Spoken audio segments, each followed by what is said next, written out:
भारतीय रेल्वेने मालवाहतुकीच्या क्षेत्रात महत्त्वाचे पाऊल टाकत मध्य रेल्वेच्या इगतपुरी गुड्स शेडमधून वाहन वाहतुकीसाठी नवीन फ्रेट सेवा सुरू केली आहे.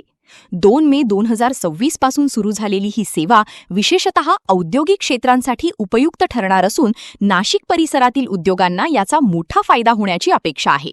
या उपक्रमामुळे रेल्वे मार्गे वाहनांची वाहतूक अधिक वेगवान आणि कार्यक्षम होणार असल्याचे सांगण्यात येत आहे. ही सेवा सुरू झाल्यामुळे रस्ते वाहतुकीवरील ताण कमी होण्यास मदत होणार आहे. पारंपरिक ट्रक वाहतुकीच्या तुलनेत रेल्वे मार्गे वाहनांची वाहतूक अधिक सुरक्षित, कमी खर्चिक आणि वेळेची बचत करणारी ठरते. त्यामुळे वाहन उत्पादक कंपन्यांना आणि लॉजिस्टिक्स क्षेत्राला अधिक विश्वासार्ह पर्याय उपलब्ध झाला आहे. रेल्वे प्रशासनाच्या मते यामुळे सप्लाय चेन अधिक मजबूत होईल आणि उद्योगांना मोठा दिलासा मिळेल. या उपक्रमामागे रेल्वेची मालवाहतूक वाढवण्याची आणि आधुनिक लॉजिस्टिक्स प्रणाली विकसित करण्याची भूमिका स्पष्ट दिसून येते.